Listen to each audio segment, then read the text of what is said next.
వద్దు వెంకీ, వద్దు, నన్ను వదిలేయ్. మా నుంచి తప్పించుకోవటం అంత సులభం కాదు. నేను పరిగెత్తి అలసిపోయాను. ఏం కావాలి? నీ ప్రాణం అక్కర్లేదు, నీ ఆస్తి అవసరం లేదు. ఏదో అవసరానికి 2000 అప్పుడైతే ఇలా చంపేపోతారని జీవాజీ.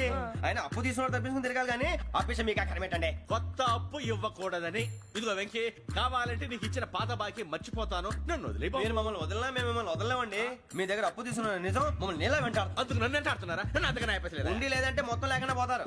ఇప్పుడు మీకు ఇస్తే జరిగేది అదే. ఇస్తే ఇవ్వండి, లేకపోతే మానేయండి, అంతేగాని శుక్రవారం పూట అశుభ మాటలు మాత్రం ఆడకండి. శుక్రవారం లేదు, శనివారం లేదు, అసలు వడ్డీ వ్యాపారమే చేయడం లేదా? జీవాజీ, డిస్కషన్స్ అనవసరం. ఇప్పటికి 18,000 ఇచ్చారు, ఇంకో 2,000 ఇస్తే 20,000 రౌండ్ ఫిగర్ అవుతుంది. 2 రోజులు తిరిగి ఇచ్చేస్తాం. వీళ్ళకి ఇప్పుడు దాకా ఇచ్చింది 14,000 కదా, 18,000 అంటాడేమిటి పెచ్చనాయాలు? పడ్డాడు కక్కుర్తాడు. సంగతి వరకు తెలిసి సరేనయ్యా, ఇదే నేను మీకు ఇచ్చే ఆఖరి అప్పు. మీరిచ్చిన ప్రతిసారి ఇలాగే అంటారు. ఉత్తినే వచ్చిందని తగలేయకుండా ఊరికే వచ్చింది ఏంటి? అబ్బాబే ఏం లేదండి. జాగ్రత్తగా ఉపయోగించి పైకి రావాలయ్యా. సరే, ఈ 2,000తో 20,000 సంపాదిస్తారు. అదే కూర్చొని ఆలోచిస్తాం. ఆ జీవగాడు ఎప్పటికైనా జీవితంలో పైకి రావాలంటాడు. రోజు ఇంత పైకి వస్తాం తెల్లడికి. రే, మనం దొరికిన వాళ్ళ దగ్గర అప్పు చేసి తాగెత్తనం. ఇలా ఎన్నాళ్ళు పిచ్చేవాళ్ళు ఉన్నన్నాళ్ళు తెలిసిన వాళ్ళందరూ అయిపోయారు, ఇంకెవరు మిగిలారా? అందుకే నేను ఎప్పుడు అంటూ ఉంటాను, సర్కిల్ బెంచ్ మని ఒక రెండో పెంచుకుందామన్నా ఎవడు కోఆపరేట్ చేయట్లేదా? మనం చూస్తేనే జంప్ అక్కడ. అరే వడ్డీ ఎంతైనా పర్వాలేదు, అప్పు ఏంట్రా అంటే ఒక ముందు రాడే. ముందుకు వస్తే వాళ్ళు వెనక్కి వెళ్తారని భయం. భయం భయం భయం, ఎక్కడ చూసినా భయం. ఎన్నాళ్ళు ఈ భయం? మనల్ని చూస్తే మనకే పరమ అసహాయం చేస్తుంది. మనకే కాదు, ఊళ్ళో వాళ్ళందరికీ కూడా అదే ఫీలింగ్. అందరూ డిగ్రీ 3 సంవత్సరాలు చదివి పాస్ అయితే మనం 6 సంవత్సరాలు చదివి పాస్ అయ్యాం. మరి ఉద్యోగం ఎవడి? ఉద్యోగాలు ఇవ్వక, అప్పులు ఇవ్వక, తాగేది ఎలాగా, బతికేది ఎలాగా? అరే మనం మాత్రం మనుషులం కాదా? మనకి కోరికలు ఉండవా? ఇప్పుడు మనం ఆలోచించాల్సింది అది కాదు, రేపటికి ఎవరిని చంపాలి. కాలనీలో ఎవరు సార్?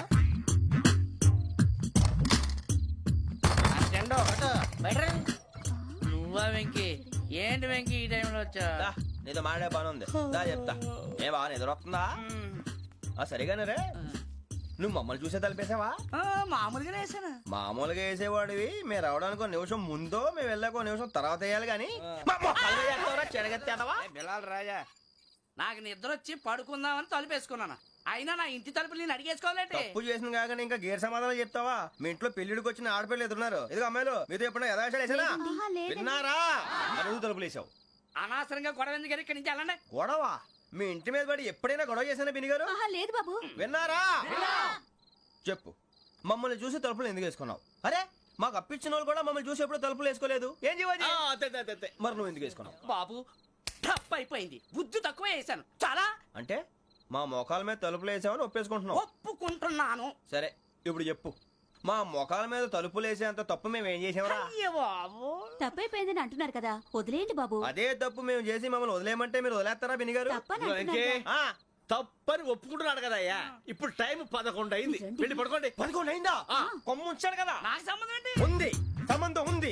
11 గంటలకి నా క్లోజ్ ఫ్రెండ్ ఢిల్లీ వెళ్తున్నాడు. 5,000 అప్పిస్తానని ఎయిర్పోర్ట్ రమ్మని చెప్పాడు. నీ గొడవలో పడి ఆ సంగతే మర్చిపోయాను. ఇప్పుడు నాకు జరిగిన నష్టానికి భర్తీ ఎవరు చేస్తారు? మీరా మీరా మీరా? ఎవడు పడితే ఎందుకు చేస్తాడా భర్తీ? మళ్ళీ వాడి నువ్వు తప్పు చేసా వాడు చేస్తా. దానికి కారణం ఈ 10 మనిషే కదా.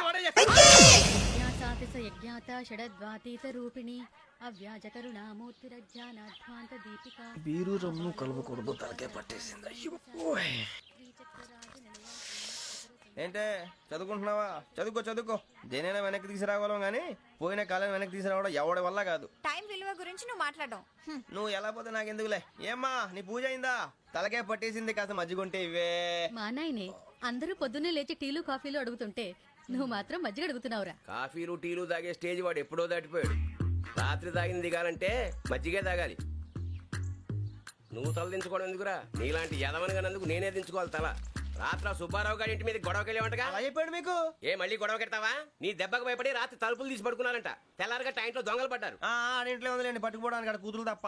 ఎన్నాళ్ళు ఇలా బేవర్స్గా తిరుగుతావురా? ఇన్నాళ్ళని ఏం ఫిక్స్ అవ్వలేదండి. చిచి నాన్న, అమ్మా, కంబైన్ స్టైల్స్ కి ఫ్రెండ్స్ ఇంటికి పిలుద్దాం అంటే వీడికి భయపడి ఎవరు రావడం లేదు. నేనే చేశానే. వాళ్ళ వంక అదోలా చూస్తున్నావంట. ఆ గొప్ప ఫిగర్లని అదోలా చూస్తాను, ఏదో మోహాలు వేసుకుని. చదిగా ఆ గొంతు ఆ వాలకం చూడలేకపోతున్నాను రా బాబు. చిన్నప్పుడు వచ్చి నా అలాగే ఉన్నావు, తెగ ముడిచిపోయారు. ఇప్పుడు నచ్చట్లేదు నాన్నగారు మీకు? నేను యదవలతో డిస్కస్ చేయను. నేను చేస్తాను. మీరు చెప్పదలుచుకుంది ఏమిటో చెప్పండి. ఇంకా చెప్పేదే ఉంది. నువ్వు ఇలా గాలికి తిరుగుతుంటే నేను తిండి పెట్టలేను. నాన్నగారు ఇప్పుడు శుక్ర మహాదశి 4వ పాదంలో ఉంది. నేను ఇప్పుడు ఏం చేసినా కలిసి రాదు. శనిగారు సెంటర్ లో కాసేసి నన్నే చూస్తున్నాడంట. వాడు అలా సైడ్ అయిపోయి నేను ఏదో ఒకటి అవుతాను కదా, మీరు కంగారు పడకండి. ఇవన్నీ ఆ జగదాంబ చౌదరి గారు చెప్పాడా? జేసీ గారిని గాడు గిడు అనకండి బాబు, మీకే మంచిది కాదు. అబ్బా ఊరుకోండి, ఎవరి నమ్మకాలు వాళ్ళవి. ఎరా ఇంతకీ ఆ శనిగాడు సైడ్ కి ఎప్పుడు వెళ్తాడంట? నేను పోయా. నువ్వు సెంటర్ లోకి రావాలమ్మా. మరి ఆ గురువు సెంటర్ లోకి ఎప్పుడు వస్తాడంటావు? అవన్నీ మనకి తెలుస్తాయి అంటే జేసీ గారు తెలుస్తాయి. నాన్నగారు ఒక 1000 రూపాయలు ఇవ్వండి, దక్షిణ నుంచి అన్ని అడిగేసి వస్తాను. ఎదిగిన కూతురు గుండెల మీద కుంపటైతే నీలాంటి బేవార్స్ కొడుకు క్లైమోర్ మైన్స్ లాంటి వాడు చీదరిదుడా. ఆ జేసీ గారు పోయాక వీడు నేను అమ్మ నువ్వే ఫీల్ ఓకే. ఆయన కావాలని అంటున్న మాటలు కాదు, ఆయన దేవుడు. కానీ ఆ శనిగాడు ఆడి కాన్సన్ట్రేషన్ అంతా నా మీదే పెట్టేశాడు. మరి ఇప్పుడు ఎలాగరా నాన్న? ఆ పని మీద డబ్బులు అడుగుతుంటే ఆయన ఇసుక్కుంటున్నాడు. పోనీ నువ్వేనా ఇవే? నా దగ్గర కూడా లేవురా. తెలుగు భాషలో నాకు నచ్చని ఒకే ఒక్క పదం లేదు.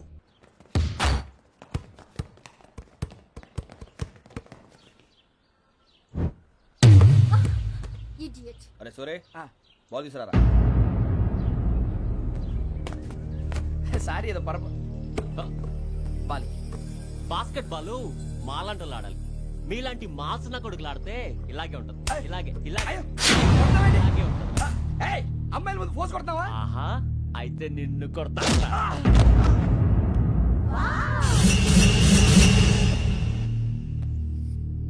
వాడు అమ్మాయిలు ఉన్నారని చూడరా ఎరా రెచ్చిపోతున్నాడు.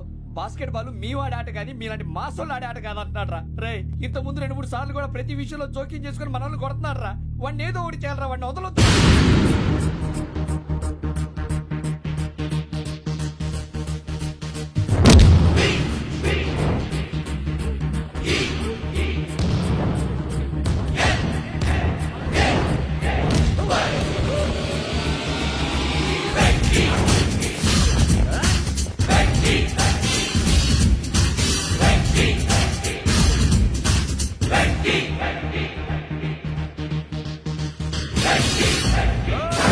ఆడపిల్లలంటే ఎవరికైనా దెబ్బ తగిలితే అయ్యో అంటారు, మీకేమో ఎవరైనా కొడితే కామెడీ. కొట్టినోళ్ళు మీ దృష్టిలో హీరోలు. ఇప్పుడు నేను పచ్చడి పచ్చడిగా కొడేస్తాను, నేను హీరోని అయిపోతానా? అయిపోతానా? అయిపోతానా? ఏంట్రా రెచ్చిపోతున్నావు? మాకు ఛాన్స్ ఇవ్వా? అసలు వచ్చిందే నీకోసం. మా ఓటు బ్యాక్గ్రౌండ్ తెలియక అర్థం చేసావు. ఇప్పుడు నీకు అప్పుడు అయిపోతున్నా రే. వాడి బ్యాక్గ్రౌండ్ సరే, అసలు నీ బ్యాక్గ్రౌండ్ ఏంట్రా? నాకు సెపరేట్ బ్యాక్గ్రౌండ్ అంటూ ఏం లేదురా. నేను ఎక్కడ నిలబెడితే అదే నా గ్రౌండ్. అంత పుడింగువా? తెల్దా?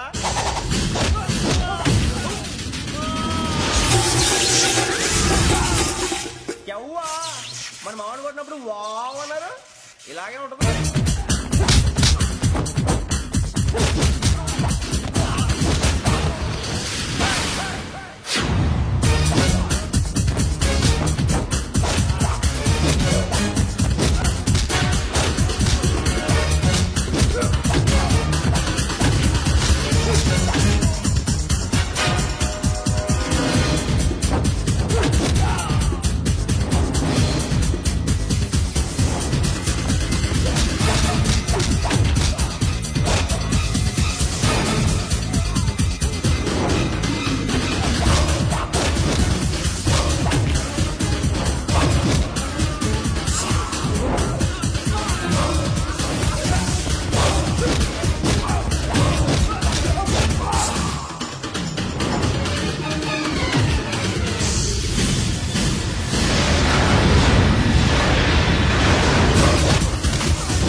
సూర్యబాబు,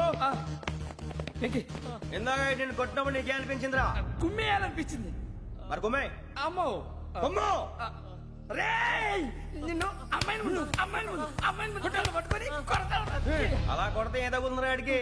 అసలే ఎక్సైజ్ బాడీ ఏదవుది. తప్పు చెప్తాను, కొడితే మడతడిపోవాలి. మాస్తో పెట్టుకుంటే మడతడిపోద్ది. ప్రపంచంలో ప్రతి వాడు ఏదో పని చేసుకుంటున్నాడు, మనం తప్ప. మా కాంట్రాక్టర్ తో చెప్పి పని ఏదైనా ఇప్పించరా? ఎలాంటి పనులు మేము చేయం. డిగ్రీలు బిఏ, నేను ఎంఏ. ఇలా ఇచ్చాడంట.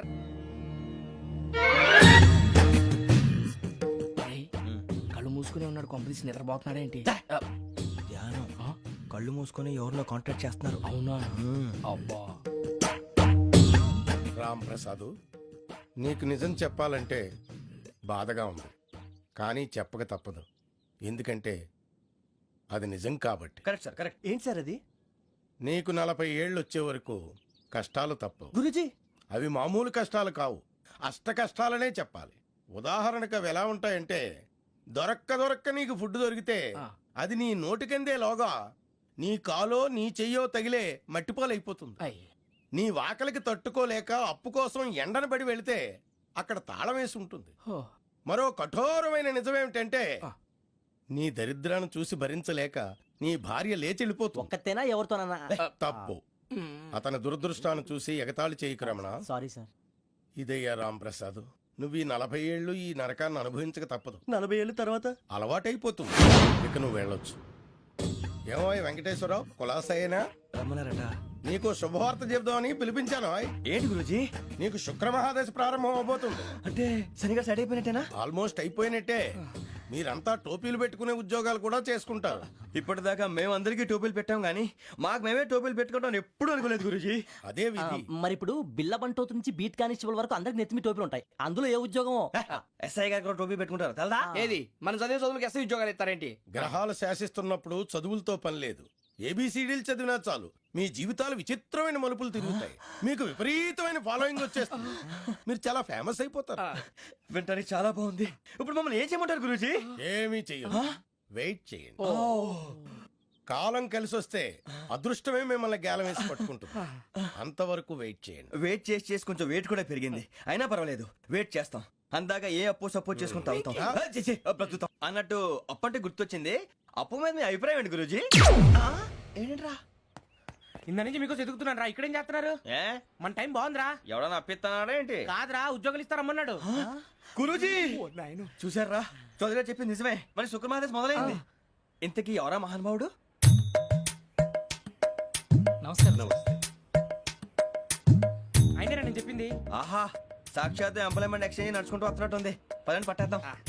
నమస్కారం సార్. నమస్తే. వీలే సార్ మా ఫ్రెండ్స్. నమస్తే. నేను చెప్పానుగా, భగవాన్ గారు. ఆహా, పేర్లోనే దేవుడు ఉన్నాడు. లోపల కూడా పాజిటివ్ థింకింగ్ ఎక్కువ. ఇంతకీ మీరు ఇండియానా చైనీసా? India sir. మా ఫేస్ చూస్తారు అనిపించలేదు మీకు? వాళ్ళ కామెడీ ఫీల్ ఉన్నాడు. అవును సార్. నేను అడిగేది ఇండియన్ రెస్టారెంటా చైనీస్ రెస్టారెంటా అని. నేనేది ఓపెన్ గా డిస్కస్ చేయను కదా. పేరు చూసుకుల్లో డిస్కషన్ పెడతాడు అనుకుంటే వీటేంట్రా హోటల్ అంటున్నాడు. బాబు ఎట్ ఫీల్ అవుతున్నాడు. అంతా మీ ఇష్టం ఉంటున్నాడు సార్. ఫస్ట్ చైనీస్ రెస్టారెంట్ కి వెళ్దాం. నెక్స్ట్ అక్కడ డిసైడ్ చేద్దాం. చాలా ఇబ్బంది పడుతున్నట్టున్నారు. నువ్వు చేత్తో తినే బాబు. నేను జనరల్ గా చైనీసే ప్రిఫర్ చేస్తాను. ఫ్యాట్ కంటెంట్ తక్కువ ఉంటది కదా. రేపు నుంచి మేము కూడా ఇదే ఫాలో అవుతాం. ఇంతకీ మీకు స్టీల్ ప్లాంటా, షిప్ యార్డా, ఏషియాడా, జింక, బంకా? బంకా, హెచ్పిసిఎల్. ఇవన్నీ దేనికి సార్? దేనికేంటి? ఉద్యోగం చేయడానికి. మీకు ఎందులో కావాలో చెప్పండి. నేను అమలపోతున్నారా? ఏంటయ్యా డిస్కషన్స్? మాకు నీ ఛాయిస్లు ఉంటాయి అనుకోలేదు. మీరు సడన్ గా జింకు బంకు అంటే సింక్ అవడానికి కొంచెం టైం పట్టింది. అదే అదే జేసీ గారు టోపీలు పెట్టుకుని ఉద్యోగం అన్నారుగా. వీటిలో టోపులు పెట్టుకునే జాబ్లు ఎక్కడ ఉన్నాయండి? అన్నిటిలోనే ఉంటాయి, వాటిలో కూడా ఉంటాయి. వాచ్మెన్ ఉద్యోగం కావాలా? ఇంతకీ మీరు అనే జాబ్ ఏంటి సార్? నేను చెప్పేది టోపులు పెట్టుకునే ఉద్యోగం కాదు, టైల్ కట్టుకునే ఉద్యోగం. అది టైల్ కట్టుకోవటం మాకు రాదు. వాళ్ళు కడతారులే. ఇంతకీ మీకు జిఎం కావాలనా, ఏ జిఎం కావాలనా? అట్లా పిలుస్తున్నాడు చూడు బాబు. జిఎం అడిగితే ఎలా ఉంటుందంట? ఏజీఎం అంటే వింటానికి కొంచెం పెద్దదిగా ఉంది. ఏజీఎం ఇప్పించండి సార్. అనుకున్నాను నువ్వు ఇది అడుగుతావని. జిఎం అంటే జనరల్ మేనేజర్, ఏజిఎం అంటే అసిస్టెంట్ జనరల్ మేనేజర్. తూచండి, మాకు జిఎంఏ కావాలి సార్. అది సరే కానీ భగవాన్ జీ, ఈ ఉద్యోగాలకి టోపులు పెట్టుకుని వెళ్ళొచ్చా? నీ ఇష్టం వచ్చినట్టు వెళ్ళొచ్చమ్మా. అయితే నాకు జింక్ లో నాకు స్టీల్ ప్లేట్ నాకు బంకులో గానీ. కన్ఫ్యూజ్ చేయగానే ఆయన్ని అందరికీ ఒక చోట ఇప్పించండి సార్. కలిసి పని చేసుకుంటాం. జీతం ఎంతండి? 30,000 అంటే 40,000. వడ్డీ ఎంత? అప్పు కాదయ్యా, నీకు ఇచ్చే జీతం. అంటే తిరిగి ఒక్కలేదా? ఫ్రస్ట్రేషన్ లో ఉన్నట్టున్నాడు. అవునండి. నువ్వు ఇచ్చిన వాళ్ళు తీసుకోరు. మాకు అవసరం కూడా అదే. అంతేకాదు ప్రతి నెల గ్రాట్యుటీ, పిఎఫ్, సిఎఫ్. బియ్యం కూడా సార్? ఏ నువ్వు యాక్ట్ చేస్తావా? భగవాన్ జీ, మీరు ఇదంతా ఎందుకు చేస్తున్నారు? ఊరికే మాత్రం కాదు, నేను మంచోడని చెప్పి నా కారు పెట్రోల్ లేకుండా వెళ్తుందా? వెళ్దాం. నేను ఇచ్చుకోవాల్సినవి ఉంటాయి కదా. కదా. ఇలా చూడు, అందుకని ఉద్యోగానికి వాళ్ళ ఆకారం తీసుకుంటా. మా గెటబుల్ చూసి మీరు అపార్థం చేసుకుంటున్నారు. మాకంత పొజిషన్ లేదండి బాబు. పోనీ నలుగురు కలిసి ఉద్యోగం చేసుకోవచ్చా? మీ దరిద్రం నాకు అర్థమైంది. థ్యాంక్స్. మీ నలుగురు కలిసి ఓ 1,00,000 రూపాయలు ఇవ్వండి చాలు. నేను నమ్మనరా, డబ్బుల విషయంలో అసలు నమ్మను. నాన్నగారు, మీరు అలా అంటాం భావ్యం కాదు. ఏదో జేసీ గారి సిఫార్సు వల్ల శని గారు సైడ్ అయ్యి శుక్రమహాదేశం మొదలైంది. ఉద్యోగం దానంతటి అదే వెతుకుంటూ వచ్చింది. అందుకని ఇంకేం కావాలో చెప్పండి. స్టీల్ ప్లాంట్ లో జీఎం అని పెద్ద పోస్ట్ అమ్మా. జీతం 30,000, నెల నెల ప్రమోషన్లు, సిఎఫ్లు, డిఎఫ్లు, పిఎఫ్లు, బిఎఫ్లు. ఇవన్నీ నువ్వు చదివిన చదువుకే. అబ్బాబే దీనికి చదువుకి సంబంధం లేదండి. చెప్పాను కదా శుక్రమహాదశ. అది దాని పవర్ అనుకోండి, ఎఫెక్ట్ ఈ అనుకోండి. రోజుల్లో కూడా గ్రహాలు ఏటా nonsense? అబ్బా ఏంటండి వాడన్న ప్రతిదాన్ని ఇలా కొట్టి పడేస్తారు. చిన్నప్పటి నుంచి లక్షలకు లక్షలు పోస్ట్ చదివించారు. అమ్మా నువ్వు లేని పోనీ పెట్టుకో. లక్షలు ఎక్కడైనా ఊరుకోరా, మాట వరుస కనాలే. ఒక 25,000 ఇస్తే వాడి జీవితం సెటిల్ అయిపోతుంది అంటున్నాడుగా. అంతగా ఆలోచిస్తారేంటండి? అమ్మా నాకు ఉద్యోగం రాగానే మీ అందరూ స్టీల్ ప్లాంట్ షిఫ్ట్ చేస్తానే. ఓకే నువ్వు చెప్పేదంతా కరెక్టేనా? నాన్నగారు మీకు అంత అనుమానం అది ఇవ్వకండి. సర్లే, ఇప్పటికిప్పుడు అంత డబ్బు అంటే కష్టం గానీ నా కెనటిక్ హోండా అమ్మాలి. నాకు తెలుసు మీరు ఆ నిర్ణయం తీసుకుంటారని, అందుకే పార్టీని పట్టుకొచ్చాను. బయట వెయిటింగ్.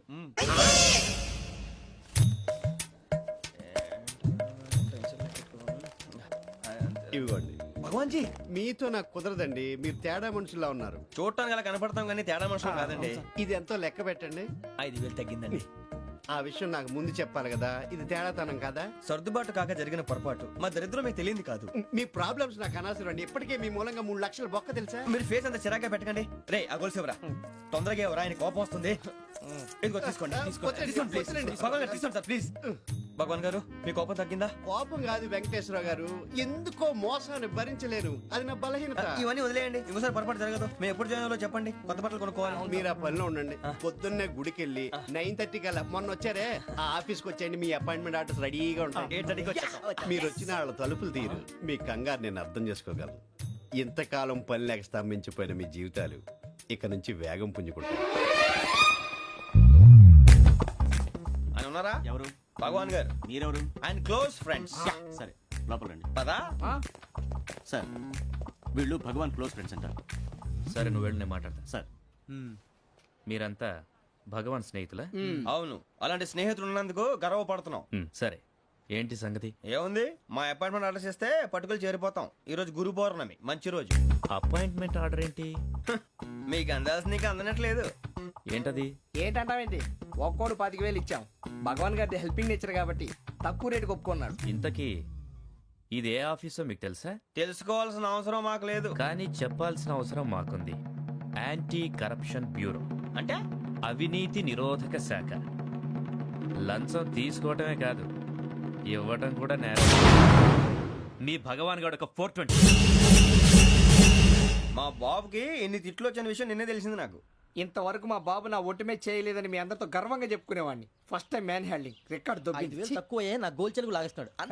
అరే కోపడకండి రా, వాడు ఇక్కడే దొరుకుతాడని మా ఫ్రెండ్ చెప్పాడు. తొక్క దొరుకుతాడు. మీకు జింక్ లో కావాలనా, బంక్ లో కావాలనా, స్టీల్ ప్లాంట్ లో కావాలనా, షిప్ యార్డ్ లో కావాలనా? అంటే ఎక్కడ పడితే అక్కడ ఇప్పిస్తారా సార్? ఎక్కడ పడితే అక్కడ, ఎలా కావాలంటే అలా చేసుకుందాం, ఇబ్బంది ఏమీ లేదు.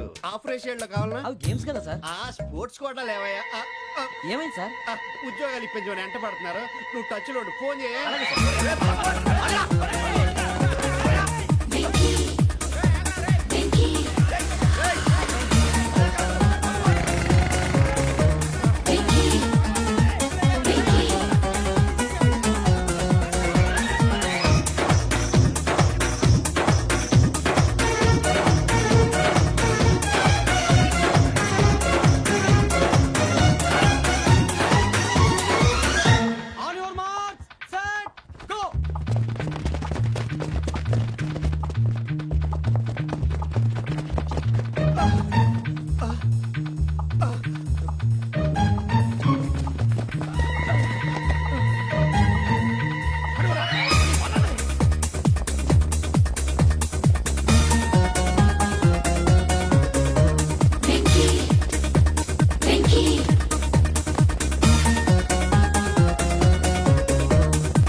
అవును సార్.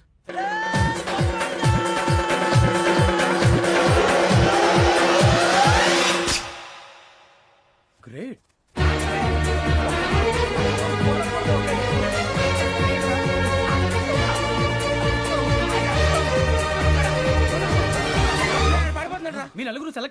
దేనికి? ఎస్ఐ సెలక్షన్స్ లో మీరు ఫిజికల్ టెస్ట్ అన్ని పాస్ అయ్యారు.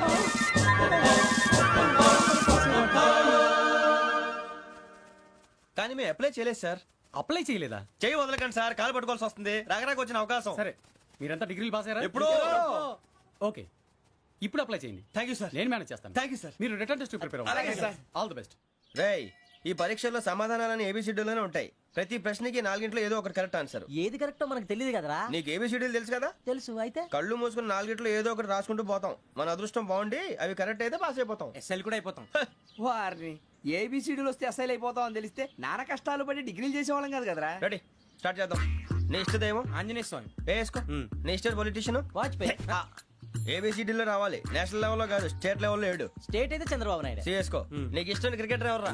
Mister dependable. ఆడేవడరా? ఓ నీ క్రికెట్ లో విజ్ఞాన ప్రదర్శనలో ద్రావిడు. డిఎస్కో. వేసావా? నీకు ఇష్టమైన నటుడు? బాలకృష్ణ.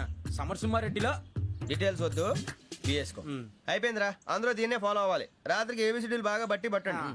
అందరూ ఏవే ఆన్సర్లు రాయాలి. మునిగితే అందరూ కలిసి మునుగుదాం. అయినా గురువారం పాటు గురుమేట్ల మీద కూర్చొని రాసింది ఖచ్చితంగా జరుగుతుందని జేసీ గారు చెప్పారు. మన ప్రయత్నం మనం చేద్దాం, మిగిలింది ఎక్కడికి వదిలేద్దాం. ఆయన కూడా ఏదో పని ఉండాలి కదా.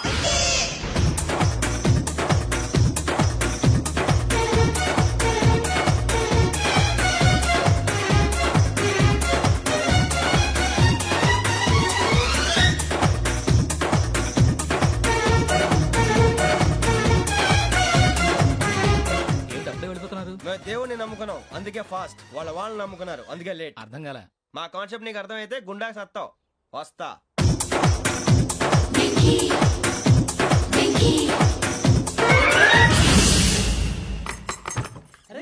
అరే మనం అనుకున్నదంతా అయిపోయింది. జరిగిపోయిందిరా. పొద్దున చిరా తెప్పించకండి. ఎవరు పోయారు? నీ దరిద్రం పోయింది. నువ్వు ఎస్ఐ ట్రైనింగ్ కి సెలెక్ట్ అయ్యావు. అన్న తండ్రి నేనే నమ్మలేదు, వాళ్ళు నమ్మారు. నాన్న నోరు తెరవరా. వాడు ఇంకా మొహం కడుక్కోలేదమ్మా. వాడికి ఏం కొత్త కదమ్మా, నువ్వు పెట్టవే. అమ్మా, చాలా సంతోషంగా ఉంది. ఈ సంతోషాన్ని వెంటనే చౌదరి గారితో పంచుకోవాలి. రేయ్, ఎవడన్నా సంతోషాన్ని కన్నవాళ్లతోటో కట్టుకున్న దాంతోనో పంచుకుంటాడు. నువ్వు మాట్లాడితే దరిద్రుడు జేసీ గారితో. నాన్నగారు, మీకు 1,00,000 సార్లు చెప్పానే అనొద్దని. నేను ఈ రోజు పొజిషన్కి వచ్చానంటే ఆయనే కారణం. జగదాంబ చౌదరి గారు అంటే దైవాంశ సంభూతుడు. అయితే వెళ్ళి అదే వెళ్ళి ఆయన